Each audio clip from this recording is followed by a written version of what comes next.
Amigos de Venezuela siempre, siempre Venezuela. Venezuela, pues como siempre, un país de noticias, muchas de ellas duras, otras menos duras, pero la incertidumbre es el signo general del país. Para conversar un poco de la situación actual de Venezuela, dado a nuestro amigo y colega periodista Juan Fernández, quien tiene una precisión bastante clara, un timing bastante claro de lo que es el país en este momento. Con él vamos a estar conversando en estos próximos minutos. Bienvenido al programa, Juan Carlos. Bienvenido a Venezuela siempre, siempre Venezuela. Bueno, buenos días, mi querido amigo, y a toda tu vastísima audiencia, que ojalá que cada día crezca más con esa inmensa diáspora de venezolanos que tenemos en Colombia. Un saludo para todos ustedes. Juan Carlos, ¿cuál es la visión que tienes en este momento de corte del país? ¿Cuál es el corte quirúrgico que le haces en este momento a Venezuela? Mira, en este momento creo que estamos viviendo un mal momento. A ver, ¿qué es un mal momento? Los venezolanos apostaron después del triunfo del 28 de julio, que fue un triunfo rutilante de Edmundo González Urrutia. En primer lugar, apostaron a que el gobierno tuviese un comportamiento democrático y entregara el poder, cosa que no hizo, sino que a través de sus instrumentos, Consejo Nacional Electoral, Tribunal Supremo de Justicia, se quedaron en el poder, en mi opinión, ilegalmente. Luego los venezolanos apostaron a la movilización popular del 9 de enero. El 9 de enero esa movilización fracasó y fracasó la solicitud que le hacía María Corina Machado a los militares para que actuaran. No sucedió. Luego los venezolanos pusieron sus esperanzas en el presidente electo de Estados Unidos, el señor Trump, y el señor Trump envió a su delegado especial a negociar con Nicolás Maduro. Negociaron tres cosas, creo que las veo así: la liberación de los norteamericanos presos en Venezuela, el que Venezuela reciba a los venezolanos deportados de Estados Unidos, y a favor de Maduro en la extensión de la licencia a Chevron. Allí se le cayó el mundo a muchos venezolanos que esperaban que el señor Anaranjado nos apoyara nuestra salida política hacia la libertad. Luego el gobierno, que ya sabíamos que evidentemente no había que ser muy inteligente para presumir que inmediatamente el gobierno iba a convocar elecciones a través de su instrumento, que es el Consejo Nacional Electoral, para generar ahora una inmensa contradicción en la oposición, porque ahora la lucha no es porque Edmundo sea presidente. Ahora la lucha es por quién derrota a los que van a participar en las elecciones, y los que van a participar en las elecciones tratando de mantener o acrecentar las gobernaciones y los diputados nacionales y regionales. Entonces yo pudiera decirte, si me permites que yo defina el momento político venezolano en este instante, es una tragedia. Se dividió la oposición, se fracturó. María Corina probablemente, en la medida en que no alcanza sus objetivos, se vaya debilitando. La oposición de la plataforma unitaria se divide y unos salen a participar porque creen que la vía es el voto para seguir enfrentando al gobierno bajo, digamos, bajo varias características de lo que puede ser el concepto del voto en un momento donde tenemos un gobierno autoritario cerrado, como dice la Iglesia Católica. Entonces, evidentemente es una tragedia. Ahora es la autodestrucción de la oposición con unas decisiones que a mí me parecen absolutamente torpes, absolutamente torpes. Creo que no es un buen momento para la oposición, y creo que es un buen momento para Nicolás Maduro luego de sus acuerdos con el señor Trump. Hay Oye, una, y no me gusta lo que te estoy diciendo, no me gusta lo que te estoy diciendo, lo digo con claro, dolor en el alma, pero tú me estás convocando como analista y así debo responderte. así es, eso es lo que buscamos. Pero fíjate una cosa, Venezuela ya no es problema solo para los venezolanos, es para el continente y para las democracias latinoamericanas. ¿Crees que esto pueda tener algún tipo de impacto, la visión internacional sobre el tema? Mira, yo pensaba que sí, la gira de Edmundo yo la veía muy exitosa, la gira que hizo por Centroamérica, la que hizo por Suramérica, pero luego que el señor Trump se acuerda con Maduro, esos países que hablaban todos los días a favor de Venezuela dejaron hablar por una razón muy sencilla. Si el grandote, el que puede con ellos, se arregla con ellos, pues los demás ponen sus barbas en remojo, como dice el viejo adagio. Entonces, yo siento que las giras del mundo son positivas, pero en la práctica, por ejemplo, esta gira que está haciendo, que hizo por Múnich, y la que está haciendo, bueno, la de Ginebra es para recibir un premio. La de Múnich fue muy buena, pero muy declarativa, ¿no? Muy declarativa, pero los problemas del mundo hoy están centrados en terminar la guerra de Ucrania o de ver cómo se resuelve ese asunto. Los problemas del mundo están centrados en el problema del Medio Oriente, de resolver el tema del Medio Oriente. Los problemas de Trump son la migración, los aranceles y estas dos guerras. Entonces pareciera, y puedo decirte que Venezuela no está en la primera, no está entre las prioridades de los países. Por eso creo que hoy toma mucha fuerza aquello de que el problema no es el problema de los venezolanos, es de los venezolanos y deben resolverlo entre los venezolanos con el apoyo internacional que se consiga. Pero el apoyo es cada vez más declarativo y fíjate, Edmundo no ha conseguido los 60 países que reconocieron a Guaidó como presidente de la República. Ya esa experiencia, como fue fallida, nadie la va a volver a asumir, excepto una minoría de países. Entonces, la situación es compleja. Creo que la visión de que el problema de los venezolanos tenemos que intentar resolverlo entre nosotros y no intentar esperar que surja un cisne negro desde el exterior para que nos resuelva los problemas, porque en estos momentos parece que está un tanto lejano ese cisne negro. Mira esta nueva amenaza, la de la reforma constitucional, que de alguna manera disminuiría ya disminuido poder de gobernaciones y alcaldías en Venezuela. O sea, cambia la estructura totalmente del Estado venezolano si se impone. Esa amenaza pues reduce aún más las posibilidades de ejercicio real de poder de quienes resultaran electos de estas elecciones del 29 de noviembre, 29 de abril, perdón. Mira, ciertamente crear esa cuarta estructura de nivel ejecutivo en el llamado poder popular, le va a quitar fuerza a las gobernaciones y a las alcaldías. Creo que hay que aprobar la va a presentar la Comisión Constitucional que encabeza Tarek William Saab. Se la van a presentar a Maduro, Maduro terminará aprobándola. Maduro la presentará en la Asamblea Nacional. La Asamblea Nacional la aprueba, pero está obligado a someterla a un referéndum consultivo. O sea, vuelve el voto a tomar relevancia para poder parar la reforma. Si María Corina sigue llamando a la abstención, no tengas ninguna duda de que van a ganar todas las gobernaciones, van a ganar todos los diputados nacionales, van a ganar todos los diputados regionales, van a ganar alcaldías, concejales y van a aprobar la reforma. Entonces, desde mi ángulo, si yo pudiese levantar un teléfono y hablar con María Corina Machado, yo le diría, revise bien las decisiones que está tomando, porque pudiera usted desactivar de tal modo el voto que el gobierno gane la reforma fácilmente y entonces entremos a una nueva dimensión de un país más cerrado. Yo creo que la definición de la Conferencia Episcopal Venezolana de llamarlos autocracia cerrada, eso en el fondo es dictadura. La iglesia y los que estamos en Venezuela tenemos un poco que usar claves del lenguaje para que no nos apliquen la operación Tuntún. Pero lo que dijo la iglesia, esto es una dictadura abierta. Y si les dejamos aplicar la reforma, la dictadura va a tener mucho más poder. Por eso creo que hoy, aunque el voto no toma relevancia como instrumento para cambiar gobiernos, hoy el voto toma relevancia como instrumento de resistencia. Como no tenemos armas, y fíjate una cosa, hermano querido, a diferencia, por ejemplo, tú estás en Colombia, por allá por el año 43, en Marquetá, que se crea después del asesinato de Gaitán y de la inmensa, las inmensas asimetrías que tiene Colombia, los ricos ricos y los pobres muy pobres, y se creó esa guerrilla. Bueno, los venezolanos, excepto la izquierda venezolana en 60-70, se fueron a la guerrilla, pero ni siquiera en la lucha contra Marcos Pérez Jiménez en Venezuela hubo guerrilla. Los adecos y URDistas no fueron a guerrilla, no armaron guerrilla. Entonces, si no tenemos ánimo de armar grupos armados para combatir al gobierno, ¿qué nos queda?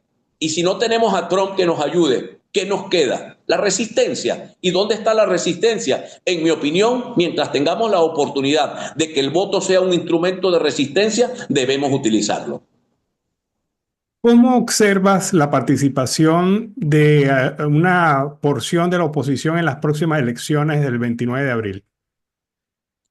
Mira, la participación, a ver, si observamos lo que era la mesita, lo que llaman la Alianza Democrática, en este momento está dividida la Alianza Democrática. Creo que el gobierno ha hecho varias reuniones, tú sabes, eso es lo que llamamos la oposición operativa al gobierno, y el gobierno está tratando de obligarlos a que se unan, pero no han logrado los acuerdos. Luego viene la oposición que sale de la plataforma unitaria, que está en la plataforma unitaria, Ramos Ayub, Capriles con sus partidos, Manuel Rosales con el Nuevo Tiempo, probablemente ahí va a entrar Cambio en Paz, ahí va a entrar el Lápiz, ahí va a entrar el Movimiento Republicano, ahí va a entrar Unión y Progreso, ahí va a entrar el Movimiento al Socialismo, que no son alacranes, que son la oposición de la plataforma unitaria. Ellos dicen, tenemos que ganar gobernaciones, tenemos que ganar diputados en la Asamblea Nacional. Si logramos una mayoría en la Asamblea, pudiéramos detener la reforma. Luego, la oposición que encabeza María Corina dice, nada de eso sirve para nada porque tú votas pero no eliges. Entonces, quedarnos en la casa de brazos cruzados no es posible. Entonces, yo veo dos grupos, el grupo de la oposición operativa al gobierno que va a intentar, pero ellos no representan sino el 2%, por lo menos en la elección del mundo no sacaron más del 2%, esa gente no tiene voto, no tiene apoyo popular, y esta oposición que sale de la plataforma unitaria, que siempre ha tenido algún apoyo popular, aunque está disminuida porque el triunfo de María Corina Machado en la primaria los disminuyó. Pero veo dos escenarios de oposición y una tercera oposición encabezada por María Corina y Edmundo, llamando a no votar, pero tampoco teniendo una alternativa. O sea, María Corina, cuando le preguntan ¿cuándo se va Nicolás Maduro? La respuesta de María Corina, solo Dios sabe. Eso se parece un poco a aquella frase de Capriles que decía, el tiempo de Dios es perfecto, ¿no? Meter a Dios en los temas políticos es muy poco, pero cuando tú dices el tiempo de Dios es perfecto o solo Dios sabe, es porque no tienes herramientas para luchar contra Maduro. La estrategia se fracasó totalmente. El pueblo no salió a la calle por la represión y los militares se cuadraron con Maduro y no te atendieron. Entonces, ¿qué te queda decir? Bueno, solo Dios sabe. Tenemos un grave problema, mi querido hermano. Es un grave problema el que tenemos los venezolanos encima. ¿Con qué atender eso? Con la unidad. Con la unidad. Pero Caleca dice que María Corina no los convocó. De hecho, ni la plataforma unitaria se reúne, porque Caleca, una persona que tiene mucho prestigio, Caleca, yo le pregunté la semana pasada, oye Caleca, pero la plataforma se está reuniendo. Me dice, no, la plataforma tampoco se está reuniendo. O sea, María Corina toma decisiones ella individualmente, la plataforma no se reúne, la plataforma no discute. Es muy malo para el pueblo venezolano que está sufriendo a Maduro con todas las consecuencias que significa vivir bajo un gobierno de Maduro. Bueno, pero mientras esto ocurre, siguen los problemas cotidianos del venezolano, el problema económico, el problema del sistema de salud, el problema del sistema educativo, los problemas generales de un país que cada vez se ve más empobrecido y ahora desesperanzado. ¿Hasta cuándo puede aguantar el pueblo venezolano? Mira, a ver, pueden haber muchas herramientas, ¿no? El pueblo cubano ha tenido que resistir ya y ahí están casi 67 años en la pobreza más extrema a la cual lo han llevado esos tipos que están gobernando Cuba desde el 58. Luego, ¿cómo hacer en Venezuela? Uno, la unidad de los factores de la oposición. Luego, tener claro que estamos en una etapa de resistencia, que esto no es una democracia, que estamos peleando contra un gobierno antidemocrático y que si hay rendijas en la Constitución que todavía nos permitan actuar, hay que utilizar esa rendija. ¿Por qué te lo digo y reitero esto? Porque ni un solo venezolano ha propuesto armar una guerrilla para pelear contra Maduro en la guerrilla. Todos ponen sus esperanzas en el señor, ¿cómo se llama? El señor Prince, o el señor Guldrov. O sea, contratar un mercenario para que venga a resolvernos el problema, eso es iluso. Eso es totalmente iluso porque un mercenario se vende por dinero y Maduro tiene más dinero que los venezolanos para pagar mercenarios. Entonces, si los venezolanos no quieren ir a enfrentar militarmente a Maduro, con una guerrilla o con grupos militares de una facción de la Fuerza Armada. Nada, lo que tienen es que unirse, utilizar las estrategias de la Constitución, tratar de fracturar la cúpula gobernante. Yo creo que esas son las herramientas. Lo otro es pajaritos preñados, eso, el tiempo de Dios perfecto, hasta que Dios quiera. Esas son frases que ya los venezolanos la conocen y que no le alientan la posibilidad de un cambio. No alientan la posibilidad de un cambio.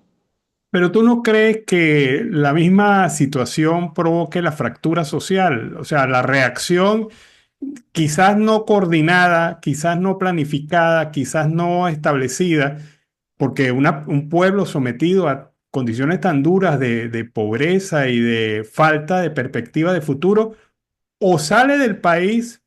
Ya se dice que por lo menos hay 3 millones más de venezolanos que están en la ruta migratoria, o se queda enfrentando lo que ya debe enfrentar porque no tiene más nada que perder. O sea, yo lo veo así. ¿Cómo lo ves tú? A ver, la situación económica está mala, pero estuvo peor en el 2019. En el 2018 estuvo peor. La gente cenaba mango, la gente comía mamones, la gente dejaba de comer los adultos para darle de comer a los niños. Fue una tragedia la que vivimos. 17 cuando comenzó la hiperinflación, y luego vinieron las sanciones, 18, 19, 20, hasta el 21, cuando Nicolás Maduro eliminó control de precio y control de cambio y los empresarios pudieron hacer respirar la economía. Ya vivimos cosas peores de las que tenemos en este momento y no hubo un alzamiento.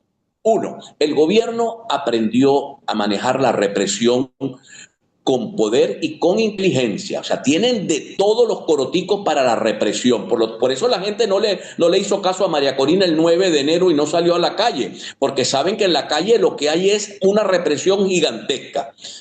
Luego, la hambruna o la situación catastrófica que vivimos en esos años atrás no tumbaron al gobierno. Recuerdo que el señor Bromfield, que era el zar de la droga de Estados Unidos, decía: esas sanciones van a hacer sufrir a los venezolanos semanas, meses, años, pero habrá que el régimen colapsará, y el régimen no colapsó. Entonces yo creo que estamos más complejos, o sea, creo que no veo ninguna posibilidad de un alzamiento por hambre.